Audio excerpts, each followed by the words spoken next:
जय हिंद, जय भारत, जय बिहार। अंकेश सिंह का नमस्कार, सभी का स्वागत है। और जिस घड़ी की इंतजार हो रही थी वो घड़ी आ गया है, बिहार भूगोल। जी हां, आप जानते हैं कि बिहार में अगर परीक्षा की बात होती है और उसमें भूगोल की क्या महत्वता है, और अगर भूगोल की भी अगर बात कर दी जाए तो उसमें बिहार भूगोल की क्या महत्वता है, ये हमें बताने की आवश्यकता नहीं है। अगर हम बिहार का भूगोल नहीं पढ़ते हैं तो आज के डेट में बिहार का कोई भी परीक्षा जो है आपसे भूगोल में क्वेश्चंस नहीं बनेंगे, परीक्षा खराब हो सकता है। तो ये बिहार का भूगोल जो है ये बहुत बड़ी भूमिका निभाता है आपकी परीक्षाओं में सफलता के लिए। तो मैं Ankesh Singh the officers academy की ओर से आप सभी का हार्दिक स्वागत करता हूं और आप सभी को एक वादा किए जाता हूं कि ये सेशन के बाद आप हमेशा इस सेशन को याद कीजिएगा और अपने भाइयों एवं बहनों को हमेशा प्रेरित करिएगा कि ये सेशन एक बार जरूर देख ले अगर बिहार में आप परीक्षा देने जा रहे हैं तो।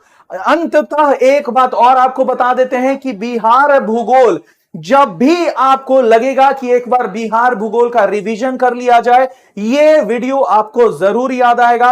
आप द ऑफिसर्स एकेडमी को यूट्यूब पर सर्च करोगे, अंकेश सिंह वहां क्लिक करोगे और आप देखोगे बिहार का भूगोल का एक शानदार एनालिसिस, जिसमें हर तत्वों पर अंकेश सिंह आज बात करेंगे। जैसे कि आपका हो गया भौतिक भूगोल, यानी कि बिहार की आपकी विस्तार, आकार एवं भौतिक संरचना, चट्टाने, नदियां, जलवायु, और साथ में बिहार का मानव एवं आर्थिक भूगोल, यानी कि कृषि, खनिज, जनसंख्या, जनजाति और हर चीजों पर आज प्रकाश डाली जाएगी। और जैसा कि हमेशा वादा किया गया है वो वादा फिर से निभाया जाएगा। 36 आएंगे, 36 जाएंगे, भूगोल में मार्क्स अंकेश सिंह दिलवाएंगे, ये बात याद रखिएगा। तो चलिए, सबसे पहले हम अपने बिहार का स्वागत करते हैं। ये हमारा बिहार है और आज जो है आप गौरवान्वित महसूस करिएगा बिहार को जानने को मिलता है। जल्दी से बताइए तो क्या होगा इसका सही उत्तर। तो हिमालय की स्थिति से इसका महाद्वीपीय लक्षण पाया जाता है। जल्दी से, मकर रेखा की स्थिति, मकर रेखा की स्थिति के कारण नहीं, हिमालय की स्थिति के कारण हो सकता है। स्थल आबद, यानी कि चारों तरफ से स्थल से जुड़ा हुआ है, तो इसमें क्या हो जाएगा, हिमालय भी हो सकता है, स्थल आबद भी हो सकता है। तो यहां आपका क्या हो जाएगा, याद रखिएगा, बी आपका सही उत्तर होगा, बी सही उत्तर होगा और सी भी होगा। तो एक से अधिक हो सकता है, डी जो है सही उत्तर होगा। देखिए, हिमालय की अवस्थिति के कारण, हिमालय की अवस्थिति के कारण यहां से आपकी हवाएं जो हैं वो आती हैं। तो हिमालय के कारण जो है यहां आपका कॉन्टिनेंटल इंपैक्ट पड़ता है, नो डाउट। लेकिन इधर तो सागर है नहीं, तो हिमालय का इंपैक्ट कैसे पड़ेगा साथियों, हिमालय का इंपैक्ट कैसे पड़ेगा, सागर तो है नहीं। तो इसका क्या हो जाएगा आंसर, जल्दी से बताइए। डी नहीं होगा, डी नहीं होगा, फिर से बता रहे हैं। इसका स्थल आबद के कारण, यानी कि स्थल चारों ओर जो है स्थल होने के कारण आपका सी आंसर हो जाएगा, सी आंसर हो जाएगा। प्लीज यहां ध्यान दीजिएगा।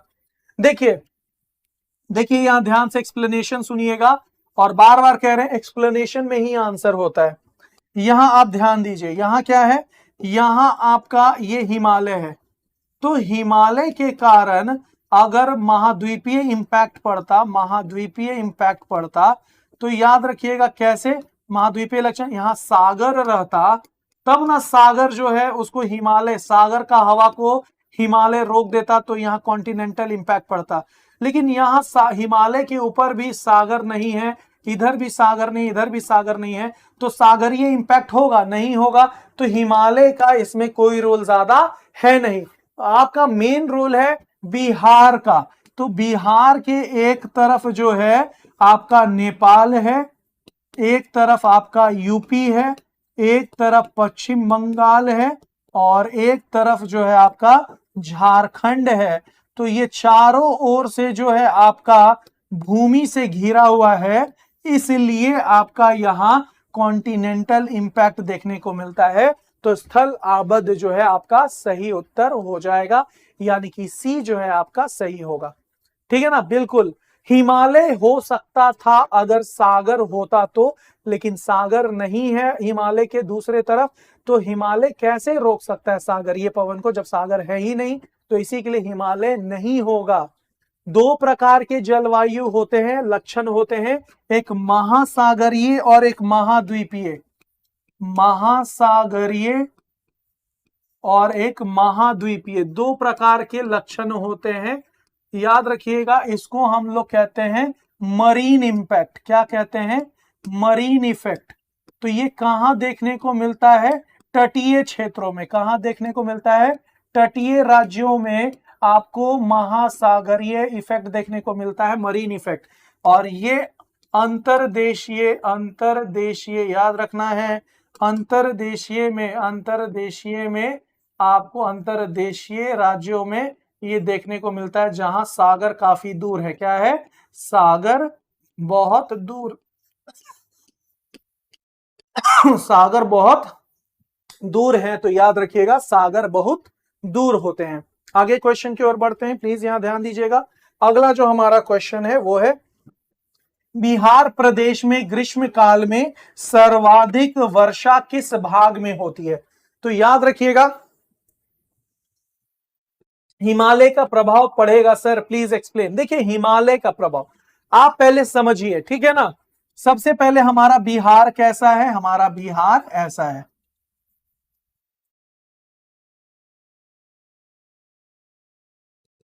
ये हमारा बिहार है। अब बिहार में एक तरफ यूपी है, एक तरफ नेपाल है, और एक तरफ आपका झारखंड है, और एक तरफ बंगाल है, ठीक है ना, बंगाल। और यहां आपका हिमालय है, यहां आपका हिमालय है। ये आपका क्या है? हिमालय। बिहार में केवल इस स्थान से, बाकी ऊपर से आपका हिमालय है। यानी कि आपका नीचे नेपाल है। यहां क्या है?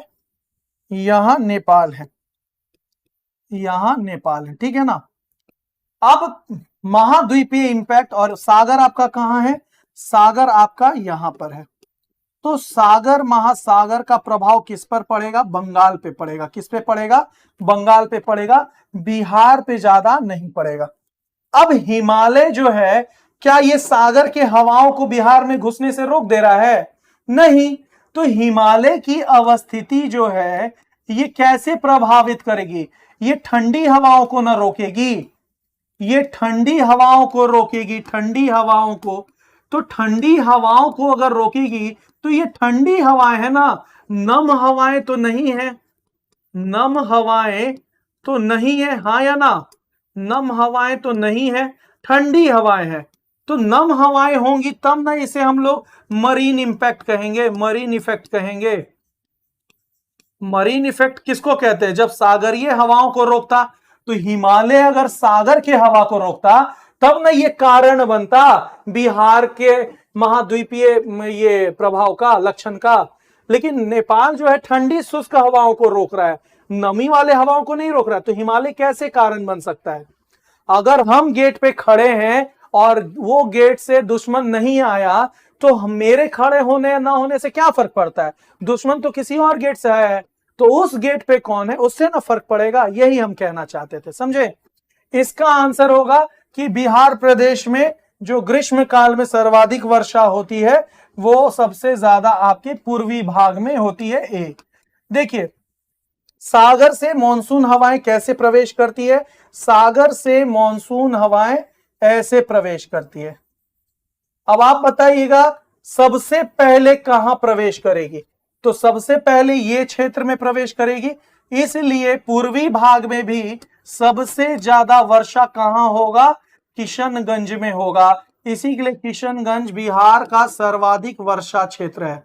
बिहार का सर्वाधिक वर्षा जिला जो है, सर्वाधिक वर्षा, सर्वाधिक याद रखिएगा वर्षा जिला जो है वो कौन सा हो जाएगा?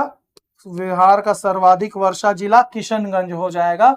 क्योंकि आप देख सकते हैं हमारा बिहार का बनावट कुछ ऐसा है कि बिहार का ये वाला भाग निकला हुआ है और ये वाला भाग अंदर धंसा हुआ है। तो बिहार में सबसे ज्यादा वर्षा पूर्वी दिशा में होगा और सबसे ज्यादा आपका पूर्वी में भी किशनगंज में होगा। क्लियर है? आगे बढ़े, चलिए यहां देखते हैं। आप देख सकते हैं कि ये है हमारा बिहार, ये है हमारा बिहार है, और बिहार में जो हवाएं हैं वो कैसे प्रवेश कर रही है, तो बिहार में हवाएं अराकान योमा से टकरा करके पूर्वांचल की पहाड़ियों से टकरा करके आ रही है। तो ये बिहार का ये पूर्वी भाग है और ये पश्चिमी भाग है। तो आप खुद बताइए कि कहां सर्वाधिक वर्षा होगा, तो पूर्वी भाग में सर्वाधिक वर्षा होगा। सर्वाधिक वर्षा कहां हो जाएगा, पूर्वी भाग में। क्लियर है, सर्वाधिक वर्षा पूर्वी भाग में हो जाएगा। तो यही था। अगले क्वेश्चन की ओर बढ़ते हैं। अगला क्वेश्चन हमारा अब जल्दी खत्म होगा। अगला क्वेश्चन है हमारा, ग्रीष्म काल में बिहार में कौन सा नगर सर्वाधिक गर्म होता है, तो आंख बंद करके गए। तो याद रखिएगा बिहार का सबसे गर्म, बिहार का, याद रखिएगा बिहार का सबसे गर्म जिला, सबसे गर्म जिला कौन है, सबसे गर्म जिला कौन है साथियों, तो सबसे गर्म जिला है आपका बिहार का गया। उसके बाद कौन है, तो बिहार का सबसे ठंडा जिला कौन है, बिहार का सबसे ठंडा जिला, बिहार का सबसे ठंडा जिला है गया। बिहार का सबसे नम जिला कौन है, बिहार का सबसे नम जिला यानी कि वर्षा जिला, वर्षा, वर्षा वाला जिला, तो याद रखिएगा ये है किशनगंज। कौन है, अभी तुरंत बताए थे किशनगंज। कौन है, किशनगंज है साथियों। अगले क्वेश्चन की ओर बढ़ते हैं, प्लीज यहां ध्यान दीजिएगा। बिल्कुल गर्म और ठंडा दोनों है। अगले क्वेश्चन की ओर, बिहार में शीतकालीन वर्षा निम्नलिखित में से किस कारण से होती है, लौटते मानसून, बंगाल की खाड़ी से आने वाले चक्रवात, मानसूनी हवाओं से, एक से अधिक इनमें से कोई। बिहार में, जल्दी से हम कमेंट सेक्शन पे जवाब चाहते हैं, बिहार में शीत ऋतु में जो वर्षा है वो किस कारण से होती है साथियों, किस कारण से होती है बिहार में, जल्दी से बताइए, जल्दी से बताइए बिहार में किस कारण से होती है। लौटते हुए मानसून नहीं, बंगाल की खाड़ी से चक्रवात नहीं, मानसूनी हवाएं नहीं, तो इसका आंसर हो जाएगा इनमें से कोई नहीं। तो सही उत्तर हो जाएगा ई। याद रखिएगा बिहार में जो शीतकालीन वर्षा है, बिहार में शीतकालीन वर्षा पश्चिमी विक्षोभ के कारण होता है, पश्चिमी विक्षोभ के कारण होता है शीतकालीन वर्षा, पश्चिमी विक्षोभ यानी कि वेस्टर्न डिस्टरबेंस के कारण होता है। क्या होता है, वेस्टर्न डिस्टरबेंसेस के कारण होता है, वेस्टर्न डिस्टरबेंसेस के कारण होता है। क्लियर है, तो वेस्टर्न डिस्टरबेंस, अगर हम बात करते हैं वेस्टर्न डिस्टरबेंस की,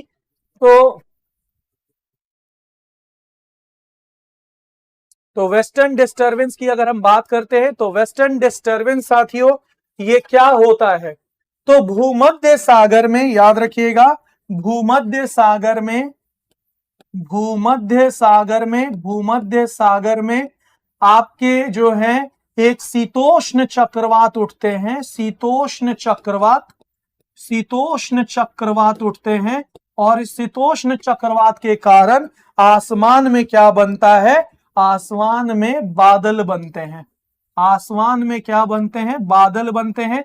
और इन बादलों को साथियों, इन बादलों को पश्चिमी जेट प्रवाह, कौन, पश्चिमी जेट प्रवाह, याद रखिएगा इन बादलों को कौन, तो इन बादलों को पश्चिमी जेट प्रवाह, पश्चिम जेट प्रवाह जो है ये क्या करता है, पश्चिम जेट प्रवाह उड़ा करके कहां लेकर के आता है इन बादलों को, तो इन बादलों को उड़ा करके ये अफगानिस्तान पाकिस्तान से होकर के भारत में प्रवेश करता है। कौन, तो वेस्टर्न जेट स्ट्रीम, पश्चिमी जेट प्रवाह, पश्चिमी जेट प्रवाह जो है ये बादलों को लेकर के आता है कहां, याद रखिएगा भारत तक, और भारत के उत्तर पश्चिमी जिलों में मूसलाधार वर्षा देखने को मिलती है। तो उत्तर पश्चिमी भारत के राज्यों में, उत्तर पश्चिमी राज्यों में, उत्तर पश्चिमी राज्यों में कौन आते हैं, तो उत्तर पश्चिमी राज्यों में आपका आता है राजस्थान, आता है आपका पंजाब, तो ये सभी आते हैं आपके उत्तर पश्चिमी। वही भारी बर्फबारी होती है कहां? भारी बर्फबारी होती है आपके हिमाचल प्रदेश में, उत्तराखंड में, उत्तराखंड और जम्मू कश्मीर में, जम्मू कश्मीर में भारी बर्फबारी। तो वही जो है धीरे धीरे जब पश्चिम से पूरब की ओर आती है ये बादल, तो बिहार में बूंदाबांदी होती है, बिहार में बूंदाबांदी। तो बिहार में बूंदाबांदी, तो आप सुनते होंगे कि बिहार में बूंदाबांदी के कारण आपका जो है ठंडा बढ़ने वाला है, तो याद रखिएगा यही जो है आपका लाता है। क्लियर है? अगले क्वेश्चन की ओर बढ़ते हैं। अगला जो क्वेश्चन है, अगला क्वेश्चन है हमारा साथियों, अगला को बिहार का सर्वाधिक सघन वन प्रदेश वाला जिला कौन सा है? कैमूर, रोहतास, पश्चिमी चंपारण, एक से अधिक इनमें से कोई नहीं। तो सबसे ज्यादा वन वाला क्षेत्र आपका कैमूर है, यानी कि कैमूर सर्वाधिक वन वाला क्षेत्र है, याद रखिएगा। भारतीय वन सर्वेक्षण के दौरान फॉरेस्ट सर्वे ऑफ बिहार के अनुसार, forest survey of Bihar, forest survey of Bihar के अनुसार बिहार का कुल जो वन है वो कितना प्रतिशत है? तो 7.84% है कुल वन। कुल वन क्षेत्र कितना है? तो कुल वन क्षेत्र बिहार का, याद रखिएगा, 7.84। क्वेश्चन आ सकता है यहां से, ठीक है ना, तो ये टिक कर दीजिएगा। अगला क्वेश्चन, तो आप देख सकते हैं कैमूर में सर्वाधिक आपका वन क्षेत्र है, वन क्षेत्र सर्वाधिक जो है, सर्वाधिक कहां है आपका? कैमूर है, याद रखिएगा, कैमूर है। दूसरे नंबर पे कौन है?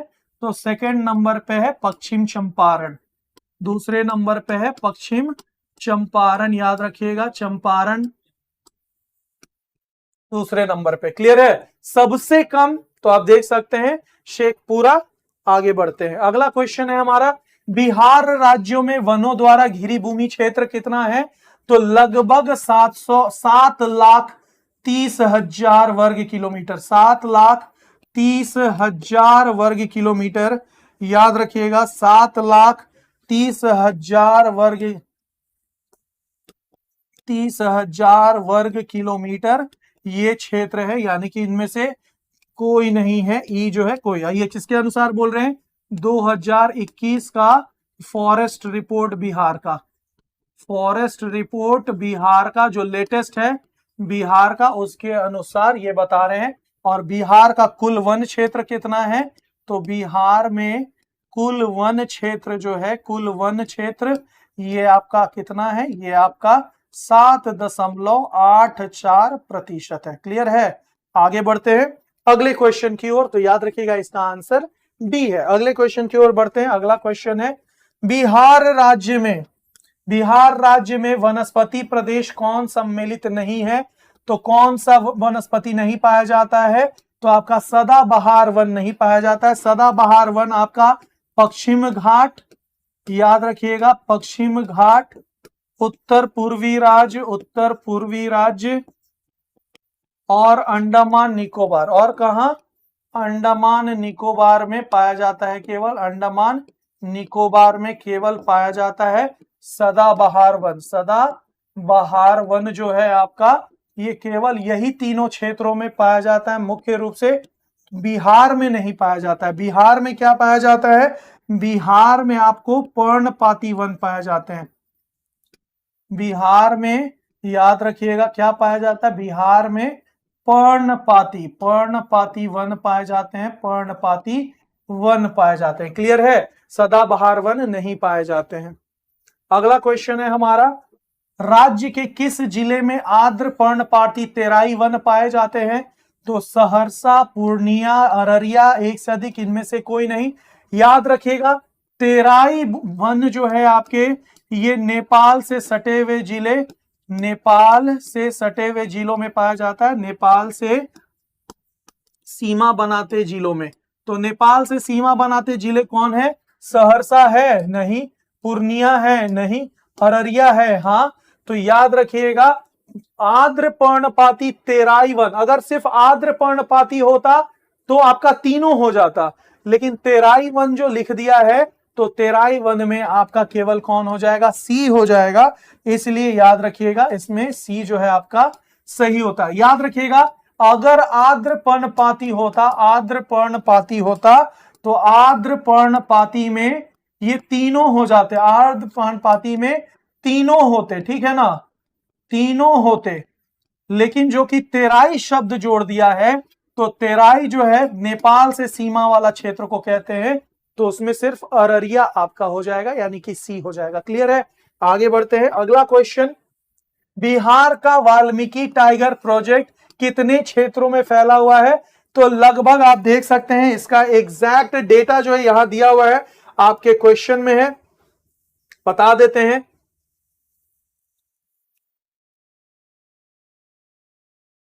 तो वाल्मीकि का लगभग कितना है, एक सेकंड बता दे रहे हैं साथियों, इसमें नहीं है, ई ऑप्शन हो जाएगा। बोर्ड हैंग कर रहा है, रुक जाइए, बोर्ड हैंग कर रहा है थोड़ा।